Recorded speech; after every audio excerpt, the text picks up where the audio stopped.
नमस्कार विद्यार्थी मित्रांनो, ह्या पेपरमध्ये आपण आपला जो कंबाईन पूर्व 2024चा पेपर झाला होता, जो की कंडक्ट झाला होता आपला 2 फेब्रुवारी 2025 तो डिस्कस करणार आहोत. आणि हे आपण का डिस्कस करतोय कारण आपली 21 डिसेंबर 2025ला कंबाईन पूर्व पेपर आहे. आत्ता मी एक राज्यसेवा पूर्वचा विश्लेषणचा व्हिडिओ टाकला होता. त्याच्यामध्ये मी जे आपले बाउन्सर क्वेश्चन येते तर त्याला कसं डील करायचं ते त्याच्यामध्ये सांगितलं होतं. आणि मग त्याच्यावरून काही जणांची मागणी आली अशी, की तुम्ही सविस्तर याच्यावरती चर्चा करा. तर आता आपण कंबाईनची एक्झाम जवळ आहे, तर कंबाईनचे जे आपले एक 4-5 वर्षांचे पेपर आहेत, त्याच्यामध्ये कसं लॉजिक लागतं किंवा मग आपण त्याला म्हणू शकतो, की इंटेलिजंट गेस कसा करायचा किंवा मग तुम्हाला जर उत्तरच माहीत नसेल, तर मग उत्तरं ठोकायची कशी. कारण आता कॉम्पिटिशन एवढी झाली आहे किंवा मग आपण म्हणू शकतो, की कट ऑफ एवढा लागतोय, तर तुम्ही रिस्क घ्यायला पाहिजे आणि रिस्क घेणारेच याच्यामध्ये ना पुढं असतात. तर तुम्ही हमेशा बघसाल की जे मुलं जास्त मार्क्स पाडतात ना, तर त्यांनी मॅक्झिमम क्वेश्चन अटेम्प्ट केलेले असतात. मॅक्झिमम क्वेश्चन अटेम्प्ट करणं हे एक्झाममध्ये खूप गरजेचं आहे. तरच तुम्ही ते कट ऑफ क्लिअर करणं किंवा मग खूप पुढं असणं त्या गोष्टी होऊ शकतात. कमी याच्यामध्ये कमी क्वेश्चन अटेम्प्ट करणं खूप डिफिकल्ट आहे. म्हणजे कमी क्वेश्चन अटेम्प्ट करून तुम्ही पास होणं. तर याच्यामध्ये मी तेच थोडंसं लॉजिक किंवा मग आपण त्याला म्हणू शकतो की इंटेलिजंट गेस कसं करायचा. माझं या 4-5 वर्षामधलं जे ॲनालिसिस आहे क्वेश्चन पेपर बघून, ते मी तुम्हाला इथे सांगणार आहे. तर आपण सुरू करूयात. पहिलाच प्रश्न आहे आपला. त्याच्यामध्ये बघा, आता हे फॅक्ट्स विचारलेले आहेत त्यांनी. मी फॅक्ट्स आणि त्याचं कंटेंट डिस्कस करणार नाही, कारण की त्याच्यासाठी चांगले चांगले शिक्षक लोक आहे, त्यांच्याकडनं तुम्ही ते शिकू शकता. फक्त मी तुम्हाला सांगणार आहे की लॉजिक किंवा मग आपण बियॉन्ड द कंटेंट कसं बघणार आहे. आता तुम्हाला जर ह्या प्रश्नाचं उत्तर माहीत नसेल ना, तर सिम्पली एक गेम सांगतो मित्रांनो. कमीत कमी नाकारायचं. काय करायचं? कमीत कमी नाकारायचं. कमीत कमी नाकारणे. मी जे जे सांगाल ते लिहून घ्यायचं. कमीत कमी नाकारणं आणि मॅक्झिमम गोष्टींना आहे ना ॲक्सेप्ट करायचं. ॲक्सेप्ट करायचं. तर इथं बघा, तुम्हाला जर उत्तर माहीत नसेल ना, तर तुम्ही याच्यापैकी कोणतंच नाकारायला नाही पाहिजे. तुम्ही हे उत्तरच मारायला पाहिजे. आता हे किती ठिकाणी लागेल? इट इज म्हणजे हे असं 100% प्रूफ आहे का? नाही. 100 ठिकाणी लागेल का? नाही. हे 90% वर्क करेल, पण मग तुम्हाला आहे ना ते पॉझिटिव्ह मार्क्स देऊन जाईल. त्याच्यामुळे ह्या रूल्सवरती ना भरोसा ठेवायचा आणि मी जे सांगतो ते शेवटपर्यंत ऐकायचं. जर तुम्हाला माहिती नसेल, तर तुम्ही कमीत कमी नाकारायचा तुमचा अधिकार आहे आणि मॅक्झिमम स्टेटमेंटला घेऊन जायचं, हे लक्षात ठेवायचं. आणि हे आपलं परत परत येणार आहे. पुढचं आता ह्या टाईपचा प्रश्न आहे ना, राज्यसेवा पूर्वला सुद्धा एक आला होता. तर त्यांनी पंचशील कराराबद्दल विचारलं होतं. चायनाचे असे कोणते प्रेसिडेंट होते आणि भारताचे असे कोणते PM होते. तर त्यांनी त्या पंचशीलवरती स्वाक्षऱ्या केल्या होत्या किंवा तो करार केला होता, असा प्रश्नाचं स्वरूप होतं. आणि त्याच्यामध्ये सुद्धा त्यांनी सेम ऑप्शनची सेटिंग केलेली होती. आता खूप साहजिक गोष्ट आहे, एखादा करार जर करायचा म्हटला तर ते 2 पंतप्रधानांच्या दरम्यान होणार आहे ना, की त्याच्यामध्ये असे 3-3, 4-4 PM थोडी येणार आहे. तर मग इथं पण ते सेम लॉजिक लागू होतं. नेतृत्व कोणी केलं असं विचारलं होतं. कोल्हापूरची जी फलटण होती, त्या संदर्भात प्रश्न त्यांनी विचारलेला आहे. तर ऑब्व्हियसली तुमचं उत्तर आहे कोणतरी एकच असणार आहे. असे 4-4 लोकं थोडी असणार आहे. तिथं सुद्धा ते सेमच लॉजिक लागत होतं. जाऊन प्रश्न बघायचा आणि इथं मी जे तुम्हाला लॉजिक किंवा मग आता आपण म्हणतो इंटेलिजंट गेस किंवा मग मी तुम्हाला जे विश्लेषण आहे ते सांगणार आहे. तर हे जाऊन त्या पेपरमध्ये बघायचं. कंबाईनचे पेपर बघायचे, राज्यसेवेचे पेपर बघायचे, बाकी MPSC जे पेपर कंडक्ट करते तिथं लॉजिक लागतं का ते पण चेक करायचं आणि मग त्याच्यावर विश्वास ठेवायचा. तसा ब्लाइंडली विश्वास कोणत्याच गोष्टीवर ठेवू नये माणसाने. तर इथं याचं उत्तर 4 येणार आहे फक्त. रामजी शिरसाट. का? मी काय लॉजिक सांगितलं तुम्हाला? 4-4 माणसं नाही येणार ना. अजून एक प्रश्न सांगतो मी तुम्हाला. 2022ला त्यांनी एक संघटना विचारली होती. मला वाटतं ती हिंदुस्तान सोशलिस्ट रिपब्लिक असोसिएशन असं समथिंग काहीतरी होती, भगतसिंग रिलेटेड. आणि त्यांनी विचारलं होतं की तिचं हेडक्वार्टर काहीतरी समथिंग काहीतरी विचारलं होतं त्यांनी. आता त्याच्यामध्ये पण ना त्यांनी अशीच ऑप्शन सेटिंग केलेली होती. 2-2, 3-3ची आणि एकाच ठिकाणी एक असं काहीतरी होतं. तर तुम्ही तेच उत्तर मारायला पाहिजे. का? कारण की ना तुमचं हेडक्वार्टर असं 4-4 ठिकाणी नसतं. आता त्या पॉलिटिकल पार्टीचं असू शकतं, पण तेव्हा तरी ज्या संघटना होत्या त्याचं हेडक्वार्टर हे एकाच ठिकाणी असतं, ते लक्षात ठेवायचं. पुढचं आपलं आता हा प्रश्न आहे. तर इथे मी तुम्हाला एक रूल लिहून देणार आहे. त्याला आपण प्रॉक्झिमिटी रूल म्हणतो. प्रॉक्झिमिटी किंवा मग त्याला आपण म्हणू शकतो प्रॉमिनंट रूल. मी त्याला प्रॉमिनंट रूल सुद्धा म्हणतो. आता हे हिस्ट्रीच्या संदर्भात खूप लागू होतं प्रॉमिनंट रूल, बरं का. कसा सांगतो मी तुम्हाला. सतीप्रथेबद्दल त्यांनी विचारलं. काय विचारलं? शास्त्राच्या संमतीने केलेला खून असं खालीलपैकी कोण म्हटलं. आता सगळ्यात पहिले ना याच्यामधला लॉर्ड वेंटिकला कट तुम्ही करायलाच पाहिजे. का करायला पाहिजे? जर परदेशी नागरिक असताना तर अजून तुम्हाला 2-3 ऑप्शन त्याच रिलेटेड दिसले असते. म्हणजे लॉर्ड बेंटिक आहे, तर लॉर्ड रिपन सुद्धा दिसलं असतं किंवा मग अजून एखादं त्यांनी परदेशीय नाव दिलं असतं. म्हणजे एक्झामिनर कसा विचार करतो ना, ते सुद्धा तुम्ही त्याचा सुद्धा थोडाफार विचार करायला पाहिजे. पुढचं आहे तुमचं महात्मा फुले, राजाराम मोहन राय आणि ईश्वरचंद्र विद्यासागर. आता मी कंटेंटचं कोणतीच गोष्ट सांगत नाही, पण जर तुम्ही थोडाफार अभ्यास केलेला असेल तर तुम्हाला माहिती आहे की सतीबद्दल जर सगळ्यात जास्त काम कोणी केलं असेल तर ते राजा राममोहन रॉय हे आहेत. आणि तुम्ही तेच मारायला पाहिजे. का? कारण की त्याची प्रॉक्झिमिटी खूप जास्त आहे तिथं. राजा राममोहन रॉय सोबत ते खूप जुडतं आणि त्याला आपण प्रॉमिनंट रूल सुद्धा म्हणतो. आता ह्या सती हा मेन टॉपिक आहे. या प्रश्नाचा जो कोर टॉपिक आहे ना तो सती, आणि याच्या कोर सगळ्यात जवळ जर कोण येत असेल ना तर तो राजा राममोहन रॉय यांनी सगळ्यात जास्त काम केलेलं आहे ह्या क्षेत्रामध्ये. तर तेच मारायचं जर तुम्हाला उत्तर माहीत नसेल किंवा येत नसेल. हे तर कोणाला माहीतच नव्हतं असं कोण म्हटलंय म्हणून. पण एक्झाममध्ये भरपूर मुलांचा हा प्रश्न बरोबर आला. का? की ते इंटेलिजंटली किंवा मग लॉजिकली खेळले आणि तो प्रश्न त्यांचा बरोबर आलेला होता. मी कोणता रूल सांगितलं तुम्हाला तिथे? Prominent rule. पुढचा आहे. इथं मी तुम्हाला काय सांगितलं? तुम्हाला जर माहीत नसेल ना तर नाकारायचं नाही. आता त्यांनी होम रूलची डेफिनेशन विचारली. आता भरपूर म्हणजे खूप लेजंड लोक आहे आपल्या ह्या क्षेत्रामध्ये, जे की राज्यसेवा किंवा मग बाकीच्या एक्झामला कंबाईनला सुद्धा 80-80 पर्यंत मार्क घेतात किंवा मग राज्यसेवेला सुद्धा 140-150 क्रॉस करतात. त्या लोकांचा सुद्धा हा प्रश्न चुकला होता. का? तर त्यांनी हे ऑप्शन सरासरी मारलेलं होतं. मॅक्झिमम लोकांनी हे मारलं होतं. का? तर ती डेफिनेशन विचारली आणि एकच डेफिनेशन आहे. असं थोडी असतं ना. तुम्ही असं विचार करा की एखादा रायटर लिहितोय आणि त्यांनी इथं कोमा जर ॲड केले तर मग मॅक्झिमम गोष्टी येणारच आहे ना. तर मी तुम्हाला जे लॉजिक सांगितलं होतं फर्स्ट क्वेश्चनला की नाकारायचं नाही जर तुम्हाला माहीत नसेल तर उत्तर तुम्ही हेच मारायला पाहिजे होतं. ऑप्शन क्रमांक 3 अ, ब आणि क. काय येतं ते? आपल्या देशाचा कारभार प्राप्त करणे. आता अनटिल अँड अनलेस अजून एक गोष्ट सांगतो मी तुम्हाला. एक असतात एक्स्ट्रीम वर्ड्स. एक्स्ट्रीम वर्ड्स म्हणजे काय रे? वनली, सर्व, त्याला आपण म्हणू शकतो की नाहीच. हे जिथं जिथं वर्ड येते ना त्याला किंवा आपण म्हणू शकतो फ्यू किंवा मग त्याला आपण असं म्हणतो इंटेन्सिव्हली. आता हा शब्द आहे ना, मला वाटतं ह्यावेळेस इकॉनॉमिक्समध्ये त्यांनी विचारला होता. असे जर वर्ड आले ना तर तुम्ही त्याला नाकारायचं. का? कारण की ही ऑब्जेक्टिव्ह एक्झाम आहे आणि इथं आहे ना तुम्हाला अजून एक गोष्टी सांगतो मी तुम्हाला. गोष्टी ह्या कधीच आहे ना एक्स्ट्रीम नसतात. त्या हमेशा मध्यममार्गी असतात. त्याच्यामुळे जो आपला एक्स्ट्रीम एंड असतो ना तो कधी पण नाकारायचा आणि मध्यम मार्ग निवडायचा. आता याच्यामध्ये ह्या प्रश्नावरती येऊयात. मी काय सांगितलं होतं तुम्हाला? गोष्टी नाकारायच्या नाही जर तुम्हाला माहीत नसेल. पहिली गोष्ट चेक करायची की याच्यामध्ये एखादं नकारार्थी विधान तर नाही आहे ना? तर नाही आहे. दुसरं एक्स्ट्रीम वर्ड आहे का? ते पण नाही आहे. तर मग मॅक्झिमम ऑप्शन तुम्ही घेऊन जायला पाहिजे अ, ब, क कडे. आपल्या देशाचा कारभार प्राप्त करून घेणे, स्वराज्य प्राप्त करून घेणे आणि इंग्रजांच्या जोखंडातून मुक्त होणे. पुढे आपण बघूयात. आता त्यांनी जर इथं ऑप्शन दिलं असतं ना अ, ब, क, ड, तर हा प्रश्न खूप डिफिकल्ट होऊन गेला असता. म्हणजे ऑल ऑफ द अबोव जर त्यांनी दिलं असतं मग ते शोधायला खूप डिफिकल्ट गेलं असतं. पण एक्झामिनर भरपूर वेळेस तुमचं काम हे सोपं करून देतो. कारण त्याला पण माहिती आहे की समोरच्याचं एक लिमिटेशन असतं. तुम्ही किती वाचणार आणि किती लक्षात ठेवणार. मग ह्या गोष्टी काय चेक करतात? तर तुमचा प्रेझेन्स ऑफ माइंड किती आहे. म्हणजे तुम्ही हॉलमध्ये किती प्रेझेंट आहात किंवा मग किती तत्परतेने तुम्ही विचार करू शकतात. तर हे तुमचं तिथं चेक केलं जातं आणि हेच प्रश्न राहतात मेरिटवाले. पुढचा आपला प्रश्न आहे आता हा. परत मी तुम्हाला ज्या सतीच्या प्रश्नाबद्दल सांगितलं होतं प्रॉक्झिमिटी रूल आपण त्याला म्हणतो की सगळ्यात जवळचा व्यक्ती कोण होता किंवा मग सगळ्यात महत्त्वाचा व्यक्ती कोण होता. इथं त्यांनी काय विचारलं? झाशीची राणी म्हणजे सर्व बंडखोरामधील एकमेव पुरुष होती हे विधान खालीलपैकी कुणी केले. आता ह्या प्रश्नाची ना सगळ्यात पहिली डिमांड अशी आहे की तुम्हाला ते जे 1857चा उठाव झाला होता त्याचे नेतृत्व कुठं कुठं कोणी केले आणि तो उठाव कोणी दडपला हे पहिले माहीत असणं. ते जर तुम्हाला माहीत असेल तर मी तुम्हाला ह्या प्रश्नाचं लॉजिक कसं लावायचं ते सांगू शकतो. पण जर तुम्हाला ते माहीतच नसेल ना तर खूप डिफिकल्ट आहे.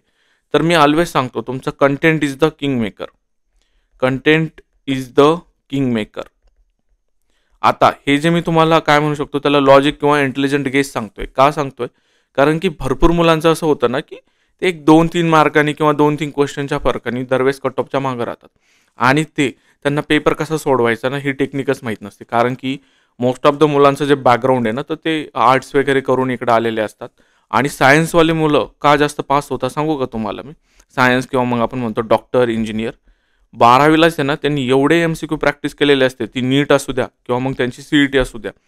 त्या एक्झामला ते एवढे घासलेलं राहतं किंवा मग ती MCQ सोडवण्याची जी टेक्निक असती ती त्यांना ते 10वी-12वीच्या पिरियडमध्येच येऊन जाते. 10वी ते 12वीच्या म्हणजे ते 11वी-12वीचे इंटेन्सिव्हली प्रिपरेशन करतात ते. आणि तेच मग जे आर्ट्सवाले मुलं राहतात ना, त्यांच्यामध्ये ह्या स्किल लॅकिंग राहतात. का सांगतोय मी तुम्हाला? मी स्वतः आर्ट्स केलेलं आहे आणि मी ह्या गोष्टी म्हणजे काय म्हणते ना, ते कर्माची फळं भोगणं. 10वीपर्यंत खूप हुशार असणं, पण मग नंतर सिव्हिल सर्व्हिसेसचं वेड लागणं आणि मग तुम्ही आर्ट्स वगैरे करणं, ह्या गोष्टी म्हणजे त्या काय असतात ना, की वर्कआउट होत नाही प्रॉपरली. मला तरी पर्सनली वाटतं, की तुम्ही प्रोफेशनल डिग्री घ्यायला पाहिजे. कारण की त्याच्यामध्ये तुमच्याकडे एवढे स्किल जमा होतात, की ते नंतर ह्या एक्झाम क्लिअर करायला तुम्हाला खूप इझी जातात. तर त्याच्यामुळे तर हा रूल लक्षात ठेवायचा प्रॉक्झिमिटीचा आणि प्रॉमिनंटचा. काय होतं ते? पहिलं तर तुम्हाला कंटेंट माहीत पाहिजे. काय? की झाशीचं राणीचं जे उठाव झाला होता, तो झाला होता आपला झाशीलाच झाला होता. एक्झॅक्टली त्यांचं नाव लक्ष्मीबाई असं होतं आणि झाशीला जो उठाव झाला होता, तर तो उठाव दडपला होता युरोजेनी. हे तुम्हाला पहिलं माहीत पाहिजे. आता हे जर पार्ट नसेल ना, याच्या ट्रिक सांगितलेल्या आहे मी तुम्हाला. 1857च्या उठावावरती मी एक व्हिडिओ बनवला. कसं लक्षात ठेवायचं, की कुठं कोणता उठाव झाला आणि त्याला कोणी दडपलं. कारण की राज्यसेवा पूर्व आत्ता जी आपली 2024ची झाली, त्याच्यामध्ये सुद्धा त्यांनी एक प्रश्न विचारलेला होता. तर त्या अनुषंगाने हा महत्त्वाचा टॉपिक आहे. तर ते बघा जर तुम्ही पाठ केलेलं नसाल तर. आता फॅक्ट अशी होती, की जो उठाव होता तो दडपलाच होता युरोजने. झाशीच्या राणीचा जो उठाव होता तो दडपला होता युरोजने. आता हे ज्याला माहीत होतं ना, त्यांनी हेच टिक करायला पाहिजे होतं. का? कारण की सर्वात जवळचा व्यक्ती कोण आहे तर तो युरोज. आणि हे म्हणजे पॉसिबलच नाही ना, की तुम्हाला ह्या गोष्टी माहीत असणं बाकीचे. तर तुम्ही म्हणजे माझं तरी लॉजिक असंच आहे. आता तुम्हाला ते घेऊन जायचं नाही जायचं ते तुमच्यावर डिपेंड करतं. किंवा मग तुम्ही बाकीच्या गोष्टी किंवा मग बाकीचे पेपर चेक करा, की तिथे हे किती प्रतिशत लागतं म्हणून. प्रॉक्झिमिटी किंवा मग आपण त्याला प्रॉमिनंट रूल म्हणतो, की सगळ्यात जवळचा किंवा मग सगळ्यात महत्त्वाचा व्यक्ती कोण होता झाशीच्या राणीचा जो उठाव झाला त्याच्यामध्ये, तर युरोज हा होता. आणि असं विधान कोण करू शकतं तर तो मग युरोजच होता. पुढचा आहे आपला आता हा प्रश्न. मी तुम्हाला जे एक्स्ट्रीम वर्ड सांगितले किंवा मग आपण त्याला म्हणतो की नकारात्मक वाक्य. आता हे जे लॉजिक आहे ना, हे माझ्या मित्राने मला सांगितलं होतं. नाही वगैरे असं काही जर आलं तर ते सरासरी सेंटेन्सला एक्स्ट्रीम बनवतं किंवा मग ते स्टेटमेंट चूक असण्याचे चान्सेस खूप जास्त असतात. तुम्ही चेक करू शकता. याच्यामध्ये काय सांगतं ते रूपांतरित खडकात अभ्रक, गार्नेट सारखी खनिजे आढळत नाहीत. आता तुम्ही एखादी गोष्ट क्लेम करणं ना खूप इझी असतं. म्हणजे की हे होतं, हे म्हणणं खूप इझी आहे. पण हे होत नाही म्हणणं आहे ना खूप डिफिकल्ट आहे. कारण की मग त्या फॅक्ट्सला तुम्ही एखाद्या नाकारणं खूप डिफिकल्ट जातं. त्याच्यामध्ये असे जर एक्स्ट्रीम कीवर्ड आले तर त्याला सरासरी नाकारायचा प्रयत्न करा. आणि इथं जर तुम्ही आपलं ते लॉजिक घेऊन गेले, की हां, मला माहीत नाही मग मी सगळं घेऊन जाणार, तर तुमचं हे इथं लॉजिक फसणार आहे. पण जर तुम्ही एक्स्ट्रीम कीवर्ड जर आपला काढला, क जर तुम्ही काढला आणि बाकीचे जर तुम्ही 2ला जे पॉझिटिव्ह आहेत ते जर घेऊन गेले, तर इथं हा तुमचा प्रश्न बरोबर येणार आहे. मी काय सांगितलं तर या प्रश्नाचं लॉजिक आहे तुमचं, की एक्स्ट्रीम कीवर्डला नाकारायचं. कोणता आहे तुमचा इथं एक्स्ट्रीम कीवर्ड नाही आहे. आणि या सेंटेन्सचा एकूणच जर अर्थ तुम्ही बघितला तर तो निगेटिव्ह टोन येते. असे प्रश्न किंवा असे स्टेटमेंट नाकारायचे मोस्ट ऑफ द टाईम. पुढचं आहे जर तुम्हाला माहीत नसेल तर बरं का. पुढचं आता मी तुम्हाला सांगितलं होतं, की आपलं लॉजिक किंवा मग जे रूल आहे ते 100% वर्क करणार नाही. तर ह्या क्वेश्चनमध्ये ते वर्क करत नाही. इथं तुम्हाला कंटेंटच पाहिजे. इथं बघा सर, तुम्हाला माहीतच नसतं तर तुम्ही हे मारायला पाहिजे होतं. अपेक्षित आहे, पण हे स्टेटमेंट तुमचं चूक आहे. इथं उत्तर हे येतं तुमचं. त्याच्यामुळं हे 100% प्रूफ आहे का तर नाही आहे. आधी सांगितलं मी तुम्हाला content is the king maker. पण अशा गोष्टी तुम्हाला दरवेळेस एक 5-6 क्वेश्चनची लीड मात्र दरवेळेस देणार आहे. पुढचा आपला प्रश्न बघूयात आपण. यस, आता हा प्रश्न आहे. तर काय सांगते, स्वामीनाथन यांची त्यांनी कोरडवाहू शेतीची डेफिनेशन विचारली. आता डेफिनेशनमध्ये ना ते एकच आकडा देणार आहे, 2-2 नाही देणार आहे. त्याच्यामुळं हे येणारच नाही तुमचं. आणि दुसरी गोष्ट तुमचा मग आता तुम्हाला कोणतं निवडायचं, फक्त क आणि फक्त ड मधून. तर आपण बघूयात. त्याच्यानंतर आपलं क आहे आणि फक्त आपलं ड आहे. आता याच्यामध्ये आपण एका एकाचं विश्लेषण करू. इथं आकडा जास्त दिला आहे त्यांनी. आता थोडंफार जर ज्यांना पण नॉलेज असेल ना तर ते कमी आकड्यावाले दरवेळेस चूज करणार आहे. अजून कोणतं होतं आपलं क.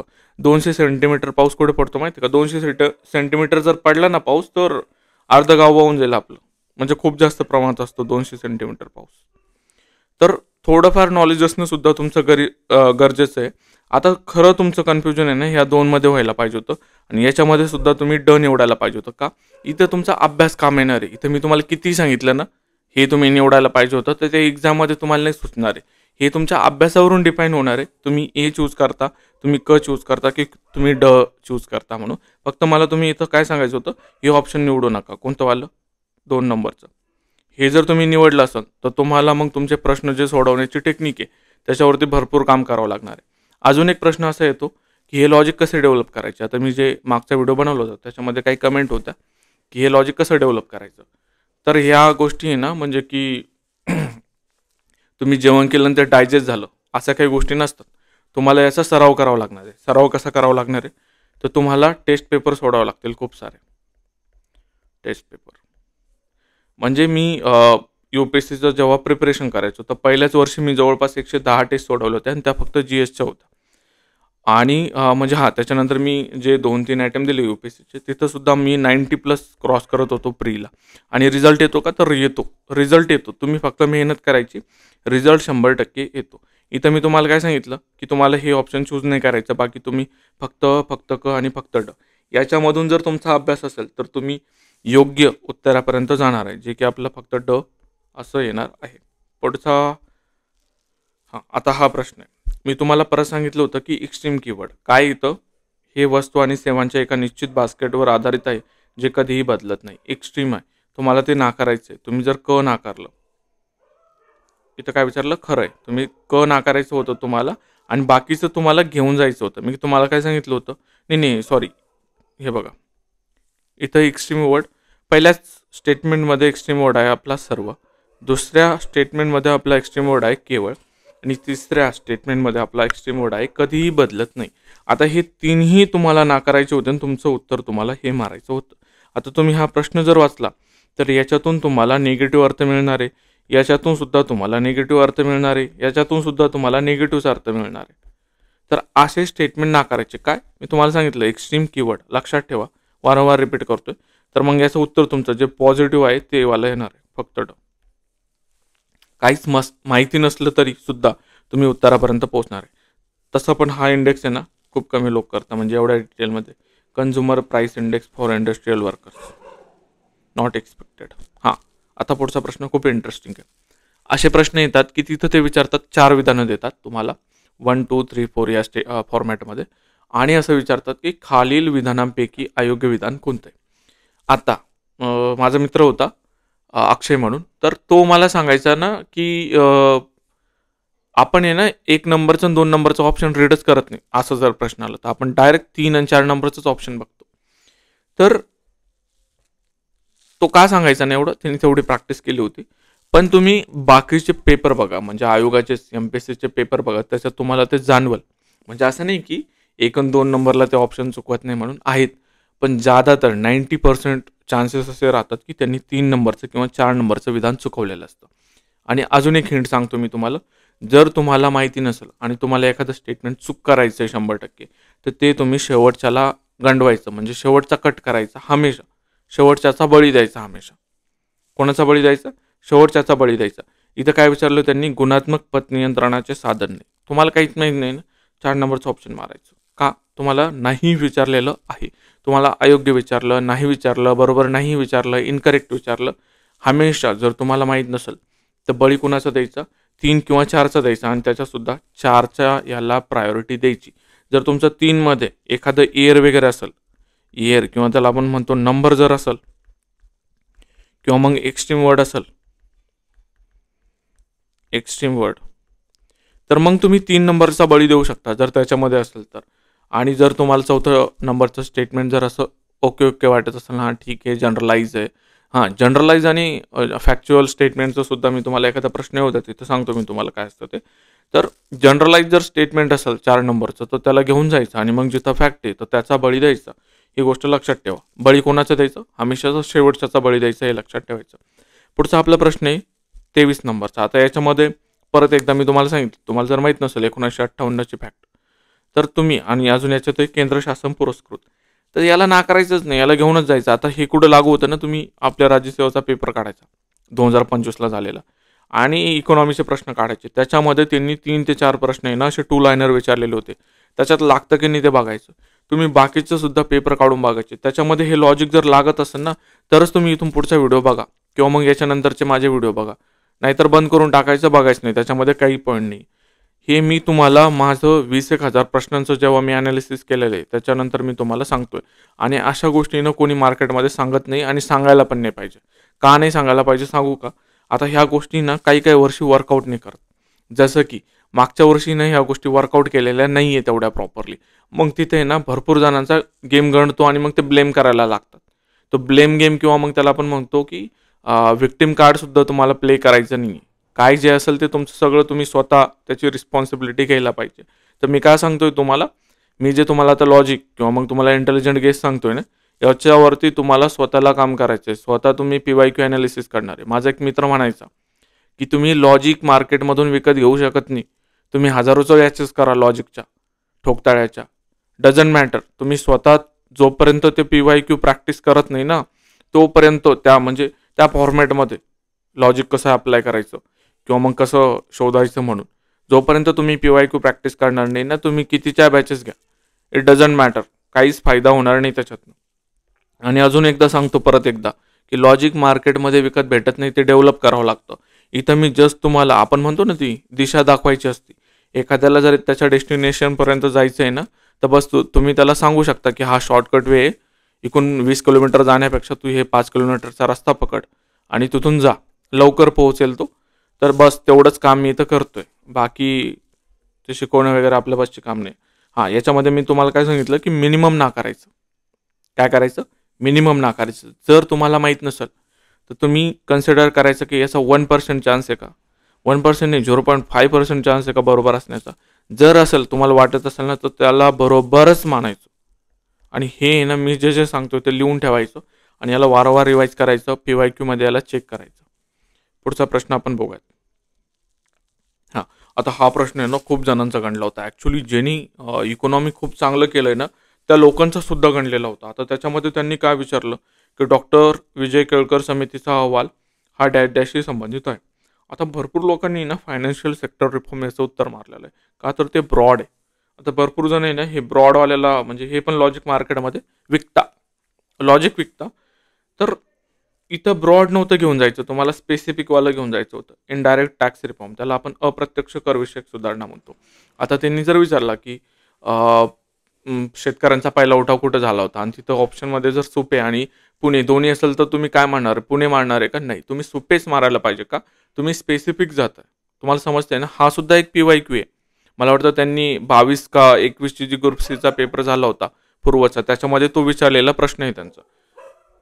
तर जाऊन चेक करायचं, स्पेसिफिक राहायचं. जर तुम्हाला असे प्रश्न आले ना, तर जे स्पेसिफिकवालं आहे ते निवडायचं. ब्रॉड कुठं निवडायचं ते पण मी तुम्हाला सांगणार आहे. हां, याच्यामध्ये काही लॉजिक नाही, हे कंटेंटचा भाग आहे. हां, परत एकदा आपला लॉजिकचा भाग आला. जर तुम्हाला माहिती नसेल तर नाकारायचं नाही, बरोबर की नाही? वाचा तो प्रश्न आणि ठरवा. हां, आता इथे ना असं म्हणू नका हे निगेटिव्ह विधान आहे बरं का. स्थूल राष्ट्रीय उत्पादनात घसाऱ्याचा समावेश असतो, तर निव्वळ राष्ट्रीय उत्पादनात घसाऱ्याचा समावेश नसतो. आता हां, तुम्हाला जर माहीत नसेल, म्हणजे काय म्हणतात त्याला, कंटेंट जर नसेल तुमच्याकडं आणि मग तुम्ही त्याला नाकारत असाल, तर 100% तुमचा हा क्वेश्चन घडणार आहे. इथं ज्याच्याकडे नॉलेज आहे किंवा ज्याच्याकडे कंटेंट आहे ना, तो एज घेऊन जाणार आहे. तर मग इथं तुम्हाला दोन्ही घेऊनच जावं लागतात. लक्षात ठेव. पुढे आपलं, हां, मी तुम्हाला सांगितलं होतं एक्स्ट्रीम कीवर्ड ॲनी किंवा मग कोणते. इथं त्यांनी काय विचारलं की अधिकृत व्यासपीठ नाही आहे म्हणून. हां, तुम्हाला नाही म्हटलं ना, मी तुम्हाला म्हटलं होतं 3 किंवा 4 मधून एक निवडायचा. आपल्याला जर काहीच माहीत नसेल तर मग तुमचा एक्स्ट्रीम कीवर्ड आपला 3 मध्ये आलेला आहे, म्हणून आपण इथं 3चा बळी देणार आहे. कोणाचा बळी देणार आहे? 3चा. का? कारण की एक्स्ट्रीम कीवर्ड आलेला आहे. जर आपल्याला हा कीवर्ड इथे नसता कोणताही, तर मग आपण 4चा बळी दिलेला असता. पुढे आपला, आता हे क्वेश्चन तुम्हाला मला सांगायचं होतं. खूप म्हणजे राज्यसेवा पूर्वला किंवा मग प्रत्येक एक्झामला हे येताच. त्याच्यामध्ये त्यांनी काय विचारलं ना, स्थूल देशांतर्गत उत्पादनामध्ये नागरिकांना देशाबाहेर कमावलेले उत्पन्न समाविष्ट नसते. आणि त्याच्याच खाली त्यांनी विधानाचा अर्थ उलट करून दिलेला आहे. म्हणजे विधानामध्ये विरोधाभास आहे ह्या दोन. आता ज्यांनी ना आणि ब हे दोन्ही, या दोन्हीला सत्य विचारलं येतं. ज्यांनी 3 किंवा मग 4 मारले ना, तर खूप डिफिकल्ट आहे तुमचं या एक्झाममध्ये टिकावं लागणं. कारण की ना ह्या दोन्हीमध्ये विरोधाभास आहे. ह्या दोन्हीपैकी एक कोणतं तरी बरोबर पाहिजे आणि एक चुकीचं पाहिजे म्हणजे पाहिजेच. दोन्ही बरोबर असणार नाही, दोन्ही चुकीचे असणार नाही. त्याच्यामुळे तुम्हाला एक कोणता तरी घेऊनच जावं लागणार आहे, फक्त हो किंवा फक्त ब. तर त्यांनी काय विचारले, GDP does not include the income earn by the nationals outside the country and GDP include the income earn by the national. हे GNP मध्ये असतं, ग्रॉस नॅशनल प्रोडक्टमध्ये. आता मी इकॉनॉमी पण शिकवायला सुरुवात करणार आहे, कन्सेप्ट क्लिअर करेल तुमचं. तर याचं उत्तर फक्त हे येणार आहे. हां, इथं पण तुम्ही जे आपलं सॉरी इथं नकारात्मक आहे तरीसुद्धा तेच बरोबर आहे, कारण की कन्सेप्ट विन्स हेअर. संकल्पनेचा इथे विजय झालेला आहे. पुढचा कोणता क्वेश्चन होता आपला तुम्हाला सांगायचा अर्ध नाही. आता याच्यामध्ये तुम्ही जर एक लॉजिक सांगतो मी तुम्हाला. हां, याच्यामध्ये सगळ्यात महत्त्वाचं राज्य कोणतं आहे? आसाम आहे, कारण की it is a bigger state. Hemant Biswa माहीत असेल तुम्हाला, आसामचे CM आहेत. तर तुम्ही त्याच्याकडे जाऊ शकता. प्रॉमिनंट रूल आपण त्याला म्हणू शकतो. बाकीचं हां, हे साहित्यकृती विचारली त्यांनी जॉन फॉसे यांची. तर याच्यामध्ये सुद्धा तुम्हाला नाकारण्याचा अधिकार खूप कमी. जर माहिती नसेल तर तुम्ही सगळ्यांना घेऊन जायला पाहिजे. बेसिकली तुम्हाला हे प्रश्न माहीतच पाहिजे. जर तुम्ही अभ्यास करत असाल तर एवढ्या फॅक्ट्स तुम्हाला पाठच करायला पाहिजे बेसिकली. किंवा मग जे खूप न्यूजमध्ये आहे तर त्यांचा खूप डीपमध्ये अभ्यास करायचा, कारण की आता तुम्हाला राज्यसेवा पूर्वमध्ये सुद्धा दिसलेलंच असेल.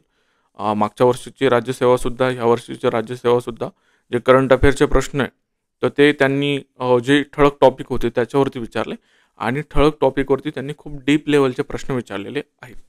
तर ते लक्षात ठेवा. जसं की मारुती चितमपल्ली हे न्यूजमध्ये होते, अरण्य ऋषी. तर त्यांनी त्यांचे पुस्तकं विचारलेले आहेत. म्हणजे ठळक बातमी पण डीपमध्ये जाऊन त्यांनी विचारलेलं आहे.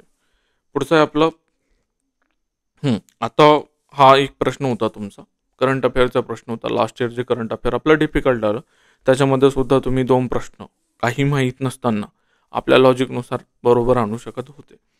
तर याच्यामध्ये सर्व जोड्या ह्या बरोबर आहेत. तुम्हाला माहीत नाही तर नाकारण्याचा अधिकार तुमचा खूप कमी वेळेस आहे. पुढचं याच्यामध्ये त्यांनी अयोग्य विचारलं. आता इथे आहे ना मी तुम्हाला एक लय महत्त्वाचे फॅक्ट सांगणार आहे. हे तुमचं आहे ना जनरलाइज स्टेटमेंट होतं. इथे मी लिहूनच देतो तुम्हाला. हे जे विधान आहे तुमचं तर याला आपण जनरलाइज विधान म्हणतो, जनरलाइज. आणि दुसरं तुमचं जे हे विधान आहे ना सर्वात छोटा, याला म्हणतो आपण फॅक्च्युअल विधान. फॅक्च्युअल विधान. पुढचं तुमचं काय, हे कवरती हे सगळ्यांना गाठी, ठीक आहे. हां, हे सुद्धा तुमचं फॅक्च्युअल झालं. आता तुम्हाला याच्यामध्ये ना त्यांनी विचारलं होतं की अयोग्य निवडायचं. आता सगळ्यांना माहीत होतं लक्षद्वीपची राजधानी कोणती, त्याच्यामुळे तुम्हाला ड तर चुकीचं पकडायचं होतं, पण ड तर सगळीकडे आहे. आणि मी तुम्हाला सांगितलं होतं अयोग्य. जर तुम्हाला बरोबर पकडायचे असेल तर तुम्ही ते मॅक्झिमम बरोबर पकडायचे, आणि जर तुम्हाला नाकारायचे असेल तर कमीत कमी नाकारायचे. म्हणजे जर तुम्हाला अयोग्य पकडायचं असेल तर मग कमीत कमी पकडायचं. तर मग तो तुम्हाला 2च ऑप्शन उरते. हे कट झाले. तुमचा 3 आणि 4 उरतो. मग आता 3 आणि 4मध्ये कोणतं निवडायचं ना, तर मी तुम्हाला सांगितलं होतं शेवटच्याचा बळी द्यायचा. अ आणि डचा नाही द्यायचा, ब आणि डचा द्यायचा. का? कारण की अच्या खाली ब येतो ना, त्याच्यामुळे तो बचा बळी द्यायचा. ते लक्षात ठेवायचं. अजून एक याच्यामध्ये हे ना तुमचं जनरलाइज विधान आहे. हे विधानं तुम्ही पाठ करणं अपेक्षित नसतं, पण ते दुसऱ्या क्रमांकाचं आहे की चौथ्या क्रमांकाचं आहे की पहिल्या क्रमांकाचं आहे, हे तुम्हाला पाठच असणं अपेक्षित आहे. तुम्हाला पाठ काय असणं अपेक्षित आहे ना, त्याचा विचार करायचा आणि मग एक्झाममध्ये प्रायोरिटी ठरवायची की कोणाला बळी द्यायचा आणि कोणाला घेऊन जायचं. आलं लक्षात? मला वाटतं पुढे जाऊयात आता. आता हा अजून एक प्रश्न आहे इथं की आपलं लॉजिक लागत नाही. काय होतं? आपल्याला विचारलं की योग्य काय आहे? मालदीवरती प्रश्न विचारला आहे आणि आपण असं एक्सपेक्टेड करतो की हां, एवढ्या गोष्टी तुमच्या अधिकृत भाषा आम्हाला माहीत असणं अपेक्षित नाही आहे. त्याच्यामुळं मग आम्ही तुम्हाला सर्व बरोबर घेऊन जाऊ आणि इथं आपला कार्यक्रम गणतो. मग पुढे आपला आता त्यांनी अनुसूचीवरती प्रश्न विचारला आहे. जे नवीन आहेत MPSC करणारे, जे जुने लिजंड आहेत त्यांनी तर पाठच केलेले असणार आहे. पण जे नवीन आहेत त्यांच्यासाठी मी एक व्हिडिओ बनवला आहे अनुसूचीचा. आपल्या चॅनलवरती जाऊन चेक करायचा. त्याच्यामध्ये मी तुम्हाला हा कीवर्ड सांगितलेला आहे. त्याद्वारे तुम्ही 12 अनुसूच्या लक्षात ठेवू शकता. पुढचा आपला आता हा 53 नंबरचा प्रश्न आहे पॉलिटीचा. याच्यामध्ये आपलं ते लॉजिक लागतं. माहीत नसेल तर नाकारायचं नाही, दोन्ही घेऊन जायचं. आता हा 2nd नंबरचा जो विधान होता तो भरपूर जणांनी चुकीचा केला. का चुकीचं केलं? तुम्हाला माहिती आहे का? नाही माहिती ना, मग कशाला नाकारायचं? माहीत नसेल तर नाकारायचं नाही. एक तर तुम्हाला ह्या गोष्टी माहीतच पाहिजे जर तुम्ही MPSC करत आहात. नसेल माहीत तर नाकारायचं नाही. आलं लक्षात? तर त्याचं उत्तर तुम्ही अ आणि ब दोन्ही मारायला पाहिजे होतं. पुढचा आपला आता तुम्हाला नंबर गेम सांगतो मी काय असतो नंबर गेम. जर तुम्हाला आकड्यांचा गेम आला, आपण त्याला नंबर्स म्हणतो आणि जर ते तुम्हाला माहीत नसेल, जे मी लॉजिक लावतो ते मी तुम्हाला इथं सांगणार आहे. तर जे आपले नंबर असते ना त्याला असं क्रमाने लिहून घ्यायचं. 242 येईल, मग तुमचं 243 येईल, मग आपला 244 येईल आणि मग 245. म्हणजे काय चढत्या क्रमाने त्याला लावून घ्यायचं. सगळ्यात शेवटचा आणि सगळ्यात पहिला हे दोन्ही पहिले उडवायचे आणि मग ह्या दोन्हीपैकी तुम्हाला जो योग्य वाटेल तो निवडायचा. मी दोन्हीपैकी हा निवडतो. त्याला आपण सेकंड स्मॉलेस्ट नंबर म्हणतो. सगळ्यात स्मॉल हा झाला, मग हा सेकंड स्मॉलेस्ट नंबर झाला. या 4मध्ये माझी ही प्रायोरिटी असती, माझ्या एका मित्राची ही आहे. आम्ही दोघांनी बसून ही ट्रिक बनवलेली होती. तो हा मारतो, मी हा मारतो. कधी त्याचे बरोबर येतात, कधी माझे बरोबर येतात. इट डिपेंड्स ऑन युअर लक. किंवा मग त्याला आज आपण म्हणू शकतो की प्रेझेन्स ऑफ माइंड कसा आहे तुमचा, त्याच्यावरती सुद्धा ते डिपेंड करतं की तुम्हाला कोणता आकडा मारायचा आहे. अजून एक सांगतो, मी तुम्हाला ते 117 आणि 17चा गेम सांगितला होता. राज्यसेवा पूर्वचा जो व्हिडिओ घेतला, तर त्याला जवळपास 11,000 लोकांनी बघितलं. तर त्याच्यामध्ये मी तुम्हाला सांगितलं होतं की कसे नंबर चूज करायचे एक्झाम हॉलमध्ये, ऑप्शन बघून, सिनॅरिओ बघून किंवा मग आठवायची पूर्ण कन्सेप्ट की भारताचा रँक कसा असतो. त्याच्यासाठी तुम्हाला अभ्याससुद्धा इम्पॉर्टंट आहे. पुढे जाऊयात आपण. तुम्हाला मी सांगितलं होतं की माहीत नसेल तर घेऊन जायचं, पण इथं त्यांनी एअर गंडवलेलं आहे तुमचं. तर तुम्ही जर इथं अ आणि ब दोन्ही याला बरोबर घेऊन गेले तर आपला कार्यक्रम करेक्ट पद्धतीने होणार आहे. त्याच्यामुळं अभ्यास करायचा, फाटसुद्धा फाट करायचे, नुसतं लॉजिकच्या भरोश्यावरती राहायचं नाही. परत एकदा नंबर गेम येणार आहे आपला. परत तुम्ही आकडे असे लिहून घ्यायचे चढत्या क्रमाने आणि त्याच्यामध्ये मी हा मारतो म्हणजे की सेकंड स्मॉलेस्ट नंबर मारतो, जो की इथं सुद्धा बरोबर येतो. तुम्ही सुद्धा तो मारू शकता, बट पूर्ण रिस्क तुमची, तुमच्या जिम्मेदारी. नंतर मला ब्लेम करायचं नाही. आता हा प्रश्न खूप इंटरेस्टिंग आहे. म्हणजे तुम्ही पूर्ण व्हिडिओ बघा ना बघू, पण हा क्वेश्चन कसा डील करायचा म्हणजे ते लॉजिक किंवा इंटेलिजंट गेस जे 117 किंवा मी तुम्हाला ते सस्टेनेबल डेव्हलपमेंटचा इंडेक्स सांगितलं होतं ना, त्या लेवलचा प्रश्न आहे. आता एक सांगतो मित्रांनो की तुमच्या पावलांचे निशाण, आपण त्याला फुटप्रिंट लॉजिक म्हणतो मी त्याला, म्हणजे पावलांचे निशाण असताना आपले त्याच प्रकारे बघायचे की प्रश्न कोणते चालू आहे आजूबाजूला. प्रश्न चालू आहे पॉलिटीचे, राज्यशास्त्राचे. मग आपलं कर समस्या कसं येणार नाही, बिलकुल येणार नाही. त्याच्यामुळे सगळ्यात पहिलं ऑप्शन ना हे तुमचं तुम्ही कट करायला पाहिजे होतं. आणि जर तुम्हाला येत नसेल ना तर हे ऑप्शन कधीच चूज करायचं नाही बरं का. या तीनपैकी कोणतं मारा, पण हे अजिबात मारायचं नाही, अजिबात मारायचं नाही, वरीलपैकी एक नाही. जर तुम्ही मारत असाल तर मग डर के आगे जीते ते तुम्हीच येत. मग आता आपण फसलोय 2 ऑप्शनमध्ये, सांप्रदायिक समस्या आणि भाषा समस्या. आता याच्यामध्ये तुम्ही करंट अफेअरचा अँगल लक्षात आणायला पाहिजे की सगळ्यात जास्त आता करंटमध्ये काय आहे किंवा मग त्यावेळेस काय होतं. तर जो आपण म्हणतो की हिंदी भाषेचा वाद न्यूजमध्ये त्यावेळेस सगळ्यात जास्त होता आणि त्यामुळे मी हे ऑप्शन चूज केलेलं होतं. म्हणजे एक्झाममध्ये मी काय विचार केला मी ते तुम्हाला सांगतोय.